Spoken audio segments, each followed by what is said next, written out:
your head flowing 3 blocks. L keep rappers' hearts pumping like beatbox. Big L was meant for the stars. Would you consider yourself more of a lyricist or a freestyle type of rapper? I say a lyricist. With an intricate rhyme system, clever wordplay, and insane lyrical ability, everyone who listened to Big L knew he was going to grab the hip-hop world by storm. But this love for hip-hop might have never materialized for Big L if his older brother, Donald Finnessy, never took him to a Run DMC concert at the age of 7. While at this concert, L was so moved by the performance that he decided he was going to be a rapper, just like the guys he had seen on stage. By age 12, Big L was already the hottest freestyler in his neighborhood, and by age 16 in 1990, he had already formed his first rap group, 3 Hard Way. Consisting of 2 other rappers, Doc Ream and Rodney, the group majorly battled other freestyle rappers, slowly building a reputation for themselves in their Harlem neighborhood. But the group didn't grow as fast as L wanted, particularly because of a lack of enthusiasm from the group's members. However, in the summer of the same year, he met Lord Finesse in a record shop. And after he dropped some bars for Finesse, he had no choice but to become friends with the rapper Young. And this marked the beginning for Big L in the rap industry. But it wasn't until 1992 that we heard anything from him. Percy P and my man AG ain't here, and I got my man Big L in the house, you know what I'm saying? And we swinging shit for 92. After appearing on the albums of Lord Finesse and Showbiz and AG, Big L then won an amateur rap battle of 2,000 contestants hosted by Nubian Productions, and this helped him solidify his image as the next big thing in the rap scene. Later in 1992, he eventually got signed to Columbia Records, where he instantly teamed up with the group Digging in the Crates. The group consisted of Lord Finesse, Showbiz and AG, Buckwild, Diamond D, OC, and Fat Joe, who he would end up being very good friends with. The next year, L finally put out his first single, Devil's Son, and it was nothing like what we were expecting. L's a rebel, on a higher level, go get the shovel, cause I'm the only son of the motherfucking devil. Big L said this was a horrorcore rap song, and he simply did it because he wanted to put his love of horror flicks into a rhyme. That's a little weird for a rapper at the time, right? Well, that was exactly the type of rapper Big L was. Eccentric, different. Remember how he started a rap group while he was still a teenager? It turned out he still had that passion burning within him. So in 1993, with Cameron, Maze, Bloodshed, and McGruff, Big L formed the rap group Children of the Corn. Then he went ahead to drop singles like Clinic and Put It On, before eventually dropping his debut studio album, Lifestyles of the Poor and Dangerous, in 1995. Unfortunately, the album didn't initially do as well as Big L or his management imagined.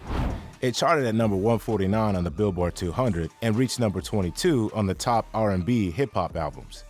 After barely spending 4 years with Columbia Records, Big L left in 1996 because he believed nobody at the label really understood his music.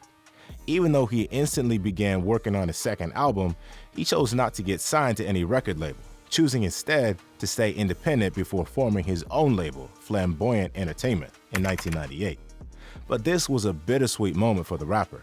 He couldn't bring Children of the Corn on board because Bloodshed, a member of the group, died the previous year in a terrible car accident, forcing the group to fold. Perhaps this was the energy Big L put into the release of Ebonics in 1998, a single which heralded him into the league of the big players. When I'm lifted, I'm high. With new clothes on, I'm fly. Cars is whips and sneakers is kicks. Money is chips, movies is flicks. Ebonics put Big L on the hip-hop map, and it was simply about which label was going to pick him up first. Rockefeller Records was interested, so Dame Dash and Jay-Z got in touch with L about him getting signed. It was a good deal, L admitted, but he also wanted the rest of his crew to be a part of the deal. This wasn't what Rockefeller Records wanted at first, but if it meant getting Big L on board, then they were going to do just that. Finally, on the 8th of February 1999, Jay-Z, Big L, McGruff, and other key members of Rockefeller began working on a deal to sign Big L and his crew, a deal which will form a new rap group called the Wolfpack. Big L was finally going to get his big break, But exactly a week later, on the 15th of February, the rapper would be killed in an unfortunate drive-by shooting at the age of 24. So was he about to sign a deal with Jay-Z right before he... Exactly, he was about to sign. Me and him was supposed to get signed with, we was gonna do an album, like a group deal with Rockefeller Records. And then he got murdered, like, you know what I mean? That same month that it was supposed to go down. We were supposed to have a little party. I was supposed to be hosting, you know what I mean? And then, you know, that tragic incident happened, man. Life got cut short, you know? The murder of Big L was controversial for many reasons. Everyone claimed he didn't have beef with anyone, so why would he get shot 9 times? And his friends described him as the calmest of them all, so there was really no chance that this was retaliation for something he did. What was Big L like in the studio, though? Comedian. Big L joke all day, man, non-stop, man. Big L joked so much you used to have to, know what I mean? You used to want to fight L sometime, man. L won't never stop, know what I mean? Straight up comedian. However, 3 months later, the case takes on a very interesting twist.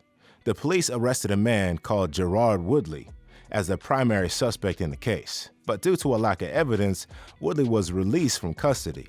But here's what makes it quite complicated. Woodley was Big L's childhood friend, who also appeared on the cover of L's debut album, and also a picture that was released to promote the album. But why would Woodley ever want to kill his childhood friend?